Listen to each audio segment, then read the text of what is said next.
Welcome. This is Dr. Michio Kaku, Professor of Theoretical Physics at the City College and the Graduate Center of the City University of New York. And this is Exploration. Every week on Exploration, we discuss the fascinating world of science and its impact on society. And today, leading off, once again, we're going to answer some of the emails that I get. I get so many emails with questions that I can't possibly answer all of them, so I apologize. And instead, I'd like to answer some of the questions I get on air. Well, let's just jump into some of the science questions I get.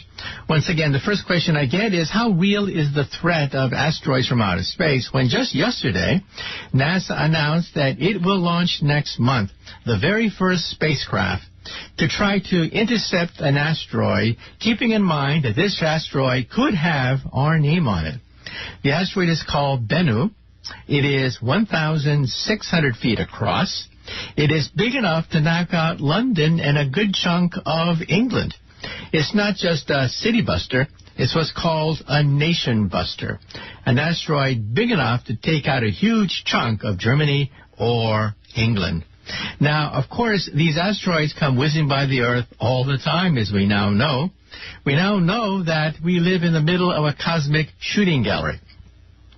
If, for example, you could somehow illuminate every single asteroid that's out there in outer space, and then look up at the night sky, what would you see? You would be shocked, absolutely shocked. You would see millions, literally millions of dots of light, each light representing an asteroid that could do a lot of damage to the planet Earth. So there are thousands of what are called NEOs, near-Earth orbiting objects. And we humans have been blissfully unaware of these things ever since we walked the face of the Earth. Yes, this threat is not new at all.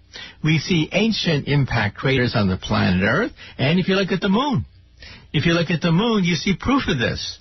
The moon is pockmarked by the scars of millions of impacts that have taken place over the 4 billion lifespan of the moon. So this is not science fiction anymore at all. We see craters, gigantic craters, if you photograph the Earth from outer space. If, for example, you look at the planet Earth, there's the famous asteroid crater, the Beringer crater in the American Southwest. It's a favorite spot for science fiction movie companies to photograph an extraterrestrial impact on the planet Earth, but you too can see it if you're driving across the United States. Well, Bennu, this asteroid, is a real threat. If it hit the Earth, and of course we're still debating the odds of this, perhaps 1 in 2,000, but if it hit the Earth, it would hit the Earth with a force of about 1,000 Hiroshima bombs. Not 1, but 2, but 1,000 Hiroshima bombs. You know, just a few years ago over Chelyabinsk, Russia, we had a sneak preview of this. An object about the size of an apartment building sailed over Chelyabinsk and fortunately blew up in the atmosphere, raining down also meteoric debris in the neighborhood of Chelyabinsk. No one was killed, fortunately, but it shattered a lot of windows and rattled a lot of nerves. If the Chelyabinsk asteroid had actually hit the Earth, it would have hit the Earth perhaps with a force of maybe 50 Hiroshima bombs. Well, Bennu is much bigger and poses a much bigger threat. It can unleash the force of perhaps 1,000 Hiroshima bombs, or the force of 1,450 megaton equivalents of TNT. So, what is NASA doing about it? NASA announced that next month it will launch the OSIRIS-REx lander. And what will the OSIRIS-REx rocket do? First, it'll reach the asteroid, orbit around it, land on the asteroid, and then extract 2 ounces of material from that asteroid and bring it back to Earth by the year 2020. Now, can it really hit the Earth? Well, it turns out that it regularly crosses the orbit of the planet Earth. The next time will be in 2135. When's the next time after that? And after that? Well, we don't really know. Because after it makes a pass, sometimes it goes near the planet Earth, where it may actually encounter some of the air molecules that surround the planet Earth. Yes, even in the vacuum of outer space, there are air molecules from our atmosphere. So every time it goes close to the Earth, its orbit is slightly altered in ways that cannot be predicted. Now, usually, we know the orbits of these things to mathematical precision. We can calculate thousands of years from now what kinds of meteors pose a danger to the planet Earth because we have Newton's laws of motion. However, Newton's laws of motion will also work for atmospheric particles, but our computers are simply not powerful enough to accurately gauge the disturbance on an asteroid as it comes whizzing by the atmosphere of the planet Earth. So, how real is the threat? Well, the threat is real, but let's put things into perspective. First of all, a city buster, like the asteroid that sailed over Chelyabinsk, an asteroid about the size of an apartment building, that hits the Earth about once every 100 or once every 200 years. Now, you don't hear too much about these impacts because these impacts usually take place in the oceans, where there's no CNN there to record it. Plus the fact that, well, just a few hundred years ago, we didn't have many great cities. We forget the fact that the human population throughout human history was very small. We didn't have megacities back then at all. And so, in other words, there were not that many targets for asteroids to hit throughout human history, even if they hit the Earth at the rate of maybe one every 100, once every 200 years, capable of taking out London, let's say. Then you have the nation busters. And Bennu qualifies for a small nation buster. If it were to hit the United Kingdom, for example, it would easily take out London and a good chunk of southern England. It would, of course, destroy England as a viable nation, hitting England with the force of 1,450 million tons of TNT, or roughly 1,000 Hiroshima bombs. And then we have the planet killer. The planet killer hits the Earth about once every 10 million years or so. The last one hit the Earth 65 million years ago, and it was a beauty.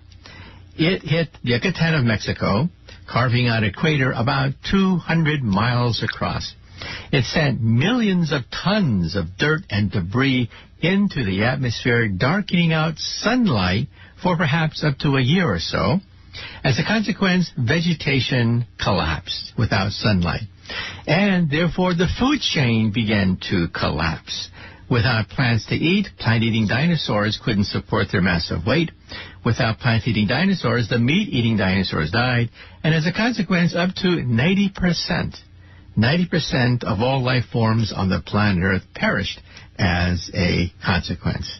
So this is a warning sign that we do have to track these things out there. Now, of course, when you go to Congress and ask for a pittance to begin the process of tracking these things, we encounter what is called the giggle factor. The politicians start to giggle, they roll their eyes to the heavens, and then they say, next. In other words, they don't take these threats seriously at all. But there are real threats from outer space, including the threat of an asteroid impact. And so, again, we expect to have a close encounter in the year 2135. It'll probably miss, but the next encounter after that, all bets are off because, as I said, every time it makes a close pass through the planet Earth, it encounters a little bit of the atmosphere of the Earth. The orbit is perturbed as a consequence, and it's very difficult to track the disturbances into the far future.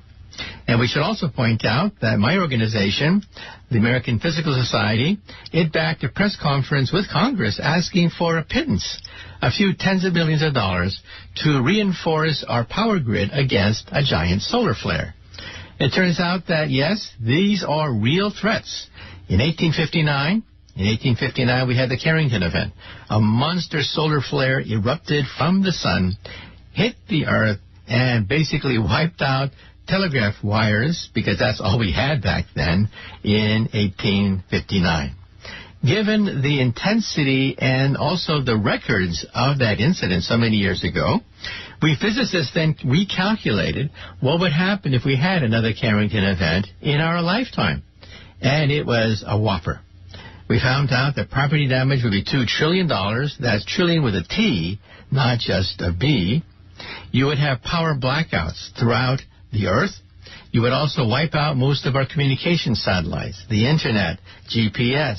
All that would go out as a consequence. Our astronauts would be threatened by the gigantic radiation coming from the solar flare.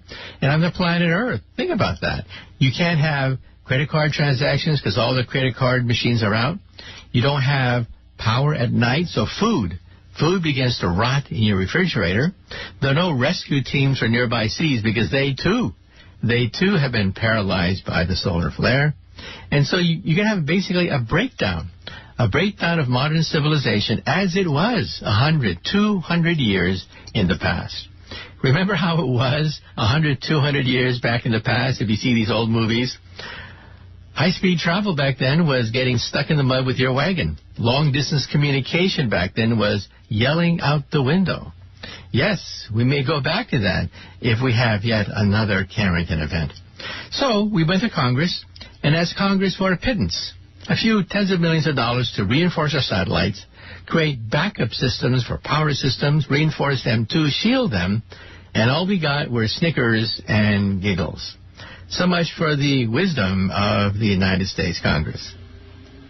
Well, yet another question I sometimes get in email is, what about space tourism? When am I, a tourist, going to be able to take my first trip into outer space and play with weightlessness and all the things I see on television with the space shuttle and the International Space Station? Well, all the publicity around space tourism actually grew out of a prize. We forget the fact that when you go back to the 1930s, it was Charles Lindbergh's famous voyage from New York to Paris that galvanized public opinion and set into motion what we call aviation, consumer aviation, and consumer air travel. But why did Charles Lindbergh do that? Because there was a prize, a monetary prize offered of $25,000. That doesn't sound like much to gamble your life away. But hey, back in the 30s, that was a ton of money. And Charles Lindbergh became a household figure as a consequence. Now we have something called the X Prize. The X Prize, in the spirit of Charles Darwin, gives away millions of dollars for enterprising individuals that can create certain milestones in the history of science and technology. The last X Prize was won by Spaceship One. That is a commercial rocket built with commercial funds that took tourists twice in 2 weeks to the very edge of the atmosphere. They went up 17 miles straight up. So Spaceship One, well, that rocket got the X Prize. But there are other X Prizes. One X Prize entry got permission just yesterday from the FAA to send a robotic package to the moon. It turns out that the Google Lunar X Prize package is as follows. You have to create a small communications robot, send it on to the moon, perhaps renting a commercial carrier. It has to be able to walk on the moon and then send video images to prove that it is walking on the terrain of the moon. And if you do all those things, you get $20 million. Wouldn't that be great? So if you want to win $20 million, you too can Google X Prize and find out how you can apply to win $20 million. Now, these prizes, by the way, have a history that has accelerated technology and innovation. Look at the United States Pentagon. The United States Pentagon has a branch called DARPA, and DARPA regularly creates advanced technologies. That's what it's designed to do. That's its mandate. It designed the Internet. It turns out the Internet was not created by Al Gore. The Internet was created by the Pentagon, by DARPA. In fact, in those days, it was called ARPANET, later called ARPANET, and then called the Internet. And it was not developed so that we can watch movies on our computer screens. That's not why the Internet was invented. It was invented to fight World War III. It was a device used to communicate between scientists to rebuild America during and after a nuclear confrontation with the Soviet Union. That's why the Internet is so peculiar. That's why it has no telephone book. It has no guideposts. It has no sensor. It's just an empty highway. Because that's the way we scientists wanted it. We wanted an empty highway. If we're trying to rebuild Los Angeles after World War III, you don't want a bureaucratic censor somewhere on the earth to say, can't do that. That's a dirty word. No, you're doing some serious work rebuilding America during and after a thermonuclear confrontation with the Soviet Union. That's why the Internet developed so strangely. In fact, in 1989, with the collapse of the Soviet bloc, the National Science Foundation, which had all the codes and blueprints, basically gave it away for free. Here was a military weapon that changed world history in 1989 when it was simply declassified and given to you and me, changing world history in the process. Well, DARPA has gone on to create a prize of its own. It's called the DARPA Challenge. And several years ago, the DARPA Challenge was to create a driverless car. A car that could navigate in the empty terrain of the Mojave Desert, perform certain tasks, and come back to where it started from. That is the beginning of the driverless car. So you see that sometimes prizes like this help to jumpstart technology. Inventors in their garage sometimes get so inspired, and of course they want the cash, that they make breakthroughs in technology that were unforeseen before them. That's why the X Prize was created by an acquaintance of mine, Peter Diamandis. So the X Prize today is being offered for a lunar package to be dropped to the moon, and also a tricorder, a $10 million prize for those of you who can invent a tricorder. Now, what's a tricorder? Well, fans of Star Trek know what a tricorder is, for God's sake. It's a device a little bit bigger than a cell phone, and it allows you to instantly scan a human body for its entire medical profile. No longer do you have to put a thermometer in your mouth. No longer do you have to do a blood test. No. The tricorder simply scans your body and tells you exactly what diseases you are suffering from, exactly what your state of health is. Well, of course, a true tricorder is not possible yet. However, perhaps you can look at the rules for the tricorder and invent a version that has most, but not all, the capabilities of the tricorder on Star Trek. And then another question I get in email is, well, what about the aliens from outer space? How come they don't contact us? This is the Fermi paradox, and just last week, a group has a new theory as to how to solve the Fermi paradox. The Fermi paradox is very simple. It asks the question, where are they? I mean, after all, if the universe has so many planets out there, there must be intelligent life somewhere in the universe besides on the planet Earth.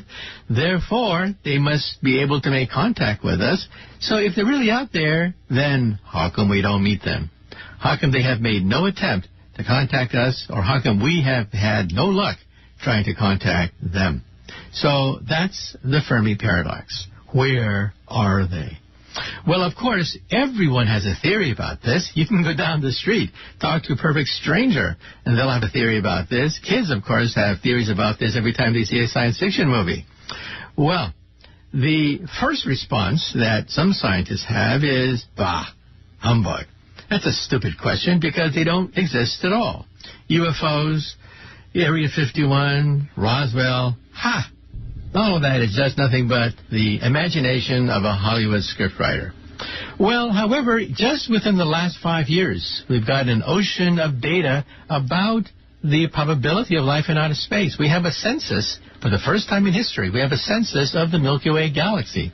According to the Kepler satellite, which is orbiting in outer space, tracking these extrasolar planets, according to Kepler satellite, there are over 2,000 of these planets that the satellite has recorded, of which up to almost 100% of the stars in the Milky Way galaxy have planets going around them. Think about this. Almost every single star you see at night has a planet, usually the size of Jupiter, going around it.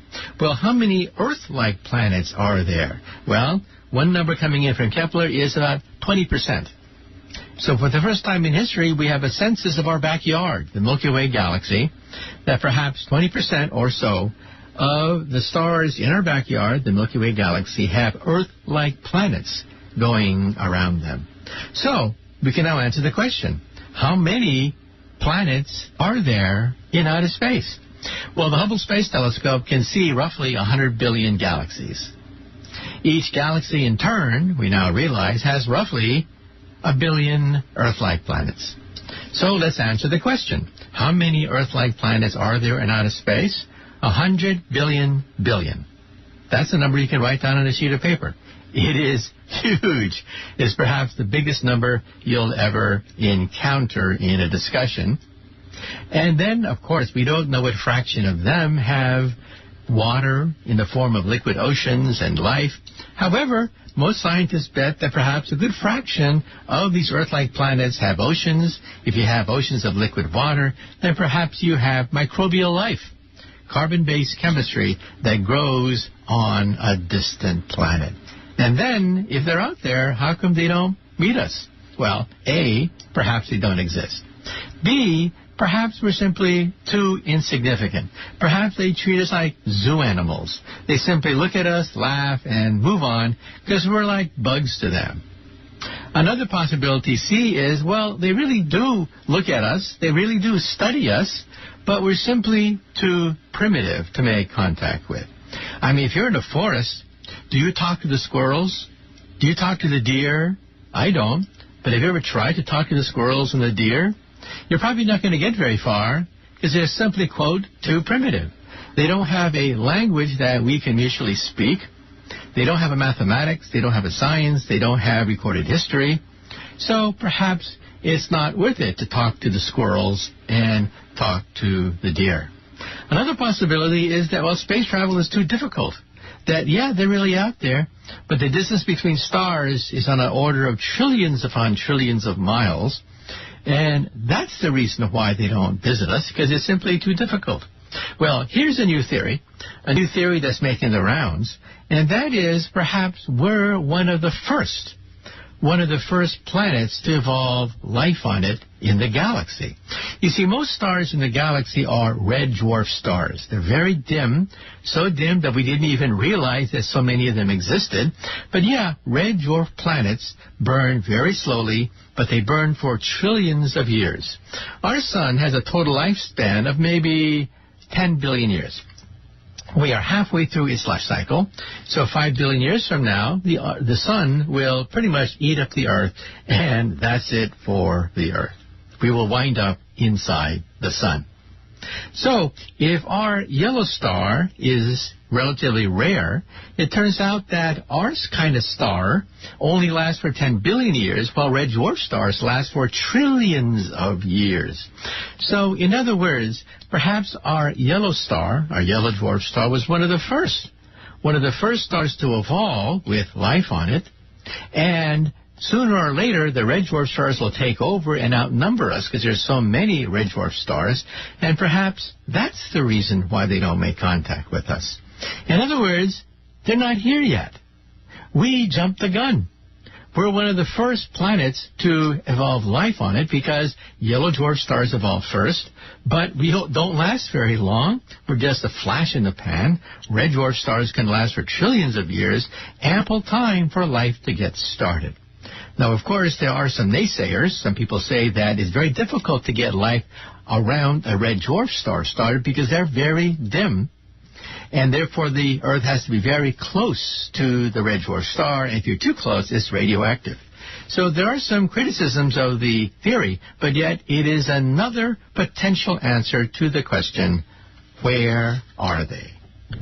Now, my own particular point of view is this.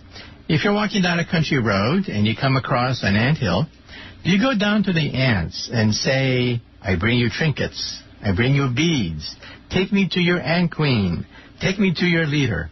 Or perhaps you have a strange, politically incorrect urge to step on a few of those ants. Well, if they're that advanced that they could soar across the galaxy to meet us, then almost by definition, they're going to be hundreds, thousands, maybe even millions of years more advanced than us. And at that time, we have to answer another question. What do we have to offer them? What do we, with our feeble technology, have to offer them? Because they can already span the galactic space lanes to visit the planet Earth. And so my particular point of view is that, yes, they're probably out there. The laws of probability are greatly in their favor if there are 100 billion planets out there. But we don't rate on the radar screen simply because we're not ready. We're not advanced enough for them to make contact. And so, yeah, I think they're out there.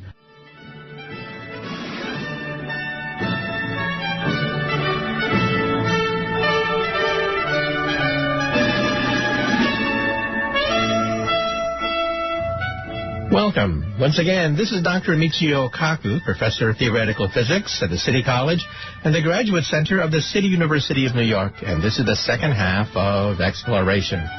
In this part of Exploration, we're going to bring on our special guest, Dana McKenzie, who's the author of a new book that probes a question that perhaps everyone's asked themselves at some point or another, and that is, where did the moon come from? Believe it or not, there are many theories about the origin of the moon, but recently, all these theories have seemed to coalesce into a unified theory of the origin of the moon. So once again, our special guest today is Dana McKenzie, talking about where the moon came from.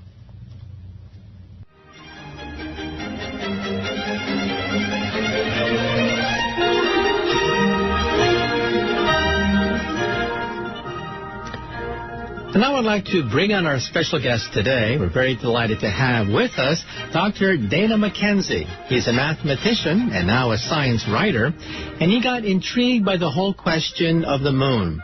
Where did the moon come from? Why do we need a moon? Where is the moon going? The ancients speculated about the origin of the moon, and now we have hard scientific data about the origin of our nearest celestial neighbor. And today we're going to be talking about his latest book. It's called The Big Splat. That's the theory that says that billions of years ago, an asteroid about the size of Mars plowed into the planet Earth, and out of the debris crystallized our moon. So once again, our special guest today is Dana McKenzie, author of the book The Big Splat, and today we are talking about the origin of the moon.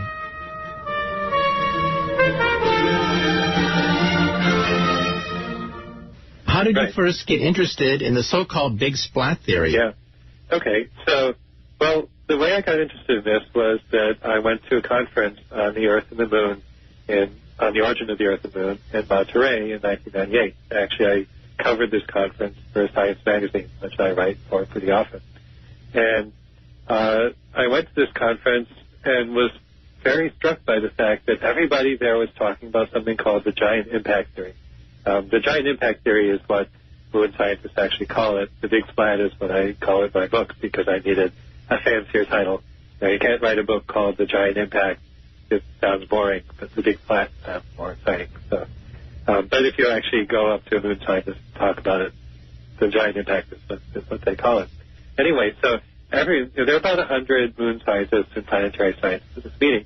They all talk about the giant impact theory as if everybody knows what the giant impact theory is. Of course you know that. That's just, that's the way the moon formed, and there's really not that much debate about it. And this stunned me because I had never heard of it, even though I consider myself a fairly scientifically literate person. And, as a science journalist, it's kind of my job to know about things. And I hadn't heard about this theory. And so right away that kind of raised my antennas a little bit. And I said, wow, somehow they haven't gotten the message out there about this theory. Now, here's this big question that we went to the moon to find out. Where did the moon come from? That was one of the big scientific objectives of the Apollo mission. And here they're saying we found out the answer, and yet they haven't managed to tell the public what they found out. Okay, well, let's get right into that now. Now, everyone has a theory of the moon. We see it practically every night. The ancients had theories of the moon. So talk to us a little bit about how the ancients viewed the moon, starting perhaps the Greeks and other ancient societies. Yeah. Well, it's an interesting question because the ancients, a lot of them didn't know what to make of the moon.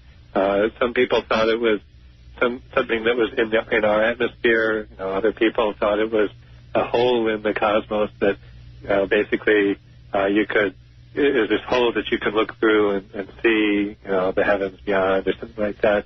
There were many theories.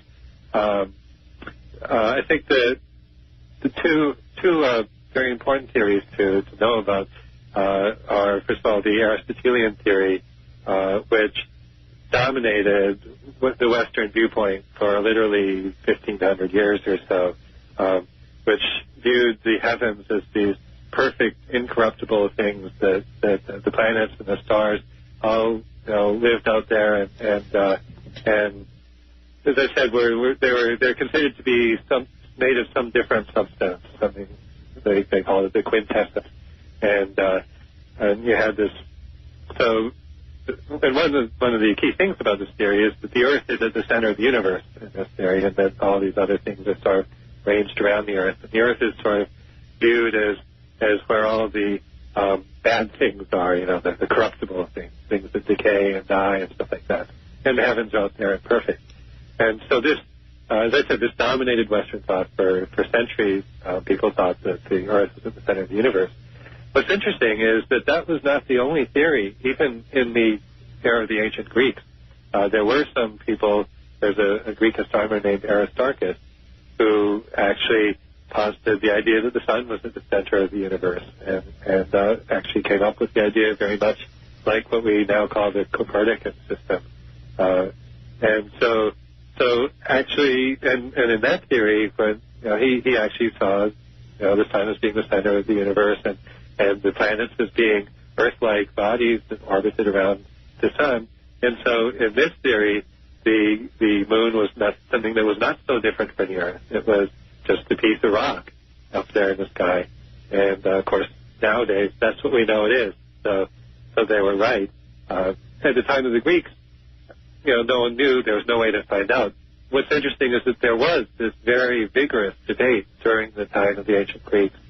But the prestige and power of Aristotle eventually sort of turned the debate into a very one-sided argument. It seems fascinating to me that the Greeks actually calculated the distance between the Earth to the moon. Yes, they did a number of remarkable things. They could calculate the radius of the Earth, and they worked out the distance from the Earth to the moon. I believe they had some idea, perhaps, of the distance to the Earth from the Earth to the Sun, although I don't know how accurate they were on that. It's absolutely amazing to me that the Greeks could do those two calculations, the size of the Earth and the distance to the moon, and they did it using just basically string and a protractor by looking at shadows around the ancient world at noontime at a certain time of the year. Right. Not all shadows are the same. Therefore, the Earth must be curved, and they could actually calculate the distance, the radius of the Earth by looking at the different shadows of the planet Earth. It's actually very mathematical. It's basic trigonometry. And then looking at eclipses, comparing the solar eclipse to the lunar eclipse, and the fact that two are different. But both of them involve the moon. They could then calculate the distance between the Earth and the moon. That's right. Again, it's sort of trigonometry, and we're kind of lucky, actually, that the moon is just at the right distance, where during a total eclipse, it just eclipses the sun. It's not too big and not too small, but just right. Now let's talk about Galileo and the telescope. With the proliferation of the telescope, we could see craters on the moon. And how did that influence our thinking about the oceans of the moon? When we look at maps of the moon, we see mare this, mare as in mariner, as in oceans. Yeah. So how did the telescope affect things? Yeah. Well, the 1600s were a very interesting time. So you had the telescope being invented about 1609, and Galileo heard about it and actually built his own telescope, which was the best telescope of its day, like 1610, 1611, or so forth. And the first thing he looked at was the moon, because that's the most obvious thing to look at in the night sky. And if your listeners haven't ever done this, you really should do it. Look at the moon through a telescope, because it just looks completely different. When you look at the moon with the naked eye, it looks kind of flat. And there's technical reasons for this. But when you look at it through a telescope, you can really see the curvature. And immediately you can just tell this is not, a flat hole in the sky, or it's not, some celestial sphere orbiting up there like Aristotle said. You can tell that it's the world. And so when people look through the telescopes, they can see this. And, of course, the first assumption was it's a world like ours. And so you see these, as you said, the mares, which is the Latin word for sea. And the first theory that people had was that these were actual bodies of water. And so they named them that. And, in fact, there was a big race in the 1600s to name all the features on the moon. And some people named them after, had one naming scheme, people. There's sort of a Catholic Church naming scheme, and then there's sort of a English naming scheme, and eventually they settled on naming features in Latin. So that's why we have things like Mare Tranquillitatis, which is the sea of tranquility. That's where the first moon landing was. And these mares are actually, as I understand, lava flows, volcanoes that covered up. Yeah. So it became evident to scientists fairly early on that they really were not seas of water. But, of course, they didn't know what they were exactly. They're just, for some reason, darker than the rest of the moon rocks. And so we didn't really know for sure what they were until we went to the moon on the Apollo mission. And the first mission was to one of these seas. Yeah, we'll get into that in a minute. But tell us a little bit about Kepler and also the son of Charles Darwin. They also had theories about the moon. Yeah. Well, Kepler was an interesting person to write about. One of the fun things about writing a book is that it evolves sometimes in ways you hadn't expected. I've always been a big fan of Galileo, and so I had sort of expected to write a big chapter about Galileo and how important his discoveries were for the moon and so forth. And what I found out was, well, really, Galileo didn't have that much to say about the moon. He wrote this one fabulous little pamphlet about it, and then went on to other things. He got more interested in the moons of Jupiter, and he, of course, was interested in the whole this whole solar system and so forth. So he didn't really actually say that much about the moon. But Kepler sort of was haunted by the moon his whole life, and he actually wrote the what some people consider the first work of science fiction, which is called Somnium, the Dream. And this dream is actually a dream about a voyage to the moon.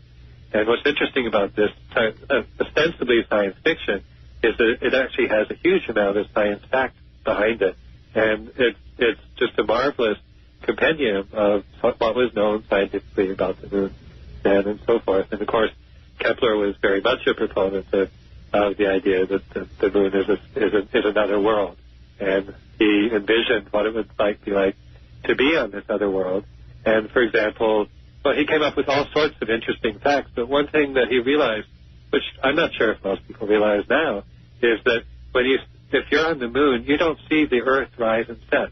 The Earth stays in the same spot in the sky, and that's because the Earth is tidally locked the moon is tidally locked to the Earth, so it doesn't rotate relative to the Earth. So you always see the Earth in the same point in the sky. Kepler figured this out. I don't think anyone knew that before. And so actually, when the Apollo astronauts went to the moon, the Apollo 8 astronauts orbited the moon and took this wonderful picture of Earthrise above the moon. And I think people, probably thought of that as being just like sunrise. Well, actually, the reason they saw Earthrise was because they were going around the moon, and they come around the backside of the moon, and they see the Earth on the other side. But actually, the Earth doesn't rise over the moon. The Earth just stays there. In fact, when we talk about the man in the moon, or people in Asia talk about the rabbit in the moon, it's the same devil moon. We never see the backside of the moon. Yeah, you don't see the backside. Yeah, because of the fact that one side is locked onto the planet Earth because of something called tidal forces. That's right. And that is where we get to start to talk about Charles Darwin's son. And here's another one of these sort of unexpected heroes of my book. I mean, everybody knows about Charles Darwin, but very few people nowadays realize that he was actually the father of a tremendous, marvelous scientific family, that his son, George Darwin, was the greatest expert on tides in the late 1800s. And he also had his son, Francis Darwin, who was a very noted naturalist in his time. Both of these sons were made knights of the British Empire, just like Charles Darwin was. And in fact, around the turn of the century, George Darwin was one of the most famous scientists in the world. Now people have sort of forgotten about him. But one of the things I hopefully have done in my book is kind of bring him back into the limelight a little bit. He was the first person to propose a scientifically based theory for the origin of the moon. And because he was such an expert on tides, his theory was actually based on tidal motion. What he realized is that there are tides on the moon very much as there are on the Earth. And in fact, the Earth has a much stronger tidal effect on the moon than the moon does on the Earth. And so, in fact, the Earth has locked the moon into position. It's not able to rotate sort of independently the way the Earth does. And it creates a bulge in the moon, just the same way that the moon creates a bulge in the Earth. Now, what George Darwin realized was that the tidal bulge in the Earth, because the Earth is not locked to the moon, the Earth is rotating, and the Earth rotates faster about its axis than the moon rotates about the Earth. So when the Earth rotates, its tidal bulge is always getting ahead of the moon, okay, because the Earth's rotation is faster. And so this bulge is actually pulling the moon forward. It's always tugging the moon forward in its orbit. And so you might think this would make the moon go faster and faster, but that's not actually what happens. When you learn a little bit of Newtonian mechanics, what actually happens when you tug a planet faster in its orbit is it moves out. Okay, so the moon is gradually moving away from the Earth. And George Darwin named this effect tidal friction. And he based this entirely on pure physics, on the pure physics of mathematics. And it's very interesting because he had no way of directly verifying this. But one of the things that the Apollo astronauts did when they went to the moon, the first mission, is put a reflector on the moon. So you could shine a laser beam at this reflector and look at the way, shine it to the reflector, have it bounce back to the Earth, and actually directly measure how quickly is the moon moving away from the Earth. Okay, let's say a few things about Newtonian physics now, okay? Newton in the 1600s came out with the definitive laws of gravity, right, which binds the solar system together. And he also calculated the allowed trajectories, including circles, ellipses, hyperbolas, parabolas, but there are no spirals. In free space, in empty space with no friction, spirals are not allowed as a solution of Newton's laws of motion. Therefore, capture was not possible. It's simply physically, mathematically, scientifically not possible for a single Earth in outer space to capture a solitary moon without friction, like air friction, and there's no air in outer space. Right. So we can actually use Newton's laws of motion to rule out one of the main theories of the origin of the moon. Well, you would think so. But nevertheless, the capture theory was one of the three main theories going into the Apollo mission. Right, because people didn't understand the laws of physics. Yeah. Well, so let's actually, let me just step back for 1 second and say that the first theory was George Darwin's theory, which was called the fission theory. And so where that came from, so basically his idea of where the moon came from was that it just spun off the Earth. Okay, the Earth was spinning much more rapidly, and the moon flew off the Earth. And the way he arrived at this theory was basically by running the tidal friction scenario in reverse. So basically he saw that the moon is receding from the Earth now, and he said, okay, if I run the movie in reverse, it had to be moving towards the Earth back, if we run the movie in reverse. And so eventually when you go back to the beginning, you have the moon actually at the Earth. So that's where he got the so-called fission theory. So that was the first scientifically based theory of the moon's origin. The second one, historically to be proposed, was the capture theory. And as you say, the capture theory, a priori, if you know Newtonian physics, seems to be impossible. Okay? Now, there's a caveat you put in there, though, which is that without friction, you cannot have a spiral orbit. But if you put in some friction, then you could have a capture. And so this is very implausible, admittedly, but one of the first proponents of the capture theory suggested that maybe the interstellar medium actually has some kind of resisting stuff in it. That actually the guy who proposed this was a very colorful guy named Thomas Jefferson Jackson C., an American, very self-promoting, self-aggrandizing guy.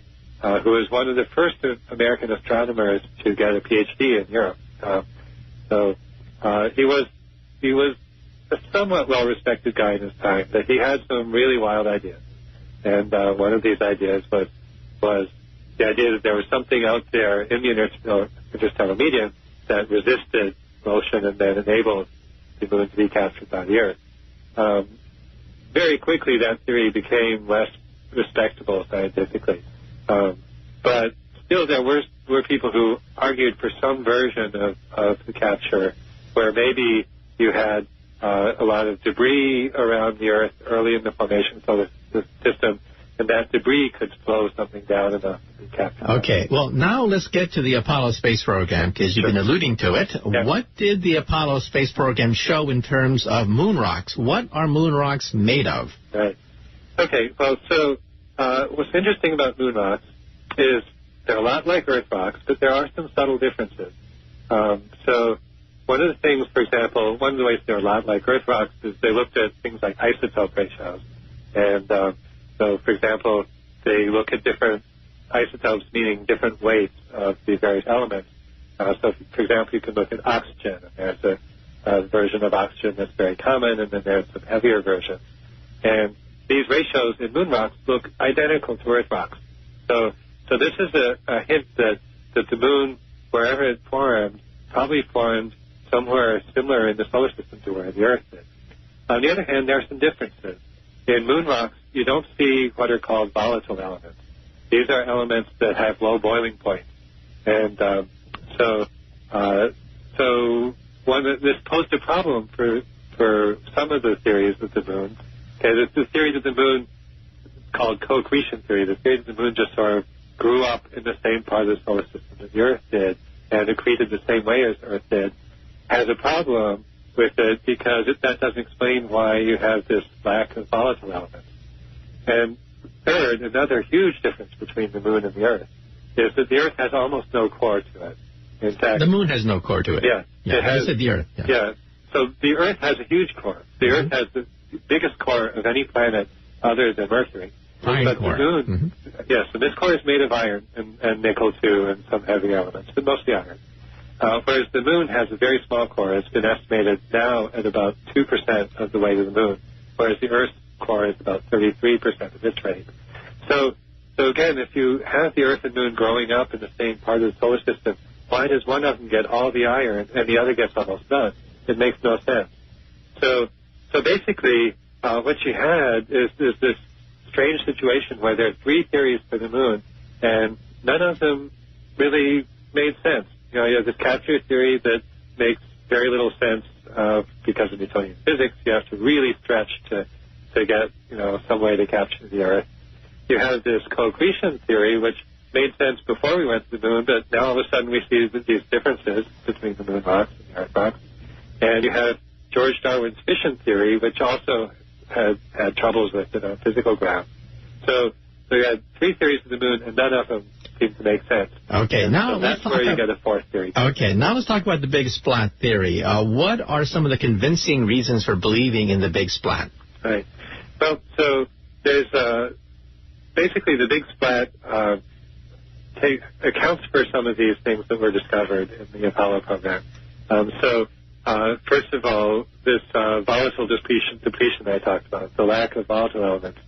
Well, if you have the moon forming by a giant impact, a catastrophic impact between Earth and another planet, that will blow off a lot of stuff into orbit and some stuff out into space. And what gets blown off preferentially into space is the stuff that has low boiling point. So the big splat accounts very nicely for why you don't see volatiles in the moon rocks. Second thing, the iron core. Okay, where did the moon's iron core go? Well, the big splat actually turns out to explain this very nicely, that when you have this collision, the planet that runs into the Earth is basically destroyed. It's completely destroyed. Some of it's vaporized. A lot of it is liquefied. And the heavier elements tend to go into the Earth's core. It's the lighter stuff that tends to go into orbit. So again, the big splat explains the difference in the cores very nicely, and you can actually do computer simulations that show it work this way. And then one other piece of evidence which was unknown before the Apollo missions. Probably the biggest scientific discovery of the Apollo missions was the discovery that the moon once was covered by an ocean of magma that's molten rock, about 600 kilometers deep. And so we have evidence, and I could talk about what the evidence is if you want, but we have this direct evidence from the moon rocks that the moon surface was once molten. What provided the energy to melt the moon? Okay? Again, the giant impact theory explains this very nicely, because you have this incredibly energetic collision. You have all this stuff being blown into orbit. You have the Earth with a ring of debris around it for maybe a year, maybe 100 years, just like Saturn. But this debris coalesces very rapidly and forms the moon. And this rapid coalescence is a very violent process. You've got stuff falling into this growing moon and basically melting the rocks. You know, the rocks hit each other, they get heated up, and eventually the outer layer melts. So again, the big splat accounts for this molten layer, this magma ocean, where none of the other theories really do. So there's no one thing that says we had this giant impact, but there's a series of things that, you know, bit by bit add up to making this seem more positive. Well, personally, I like to say that what I find interesting about the story of the origin of the moon is that it shows you how scientists work. And that is, we start with making hypotheses about the origin of the moon, but hey, that's not enough. Then you got to look at the data. You got to look at the numbers. And now, of course, we have theories. We have the theory of Isaac Newton. We have modern chemistry. We have aeronautics, by which we can then begin to use computers to simulate these scenarios. And so, in other words, this is the scientific method in action. We propose lots of ideas. We then try to look at these ideas and see whether they correlate with data. But now we have computers. And with computers, we can do simulations of these things. And on the web, you can actually see some of these simulations where we take the moon and we take the Earth, run the videotape backwards, and then try to fill in the gaps about where the moon actually came from. And if you assume that there was an object about the size of Mars that plowed into the Earth, you can then simulate that cosmic explosion and then recreate the origin of the moon right inside the memory of a computer.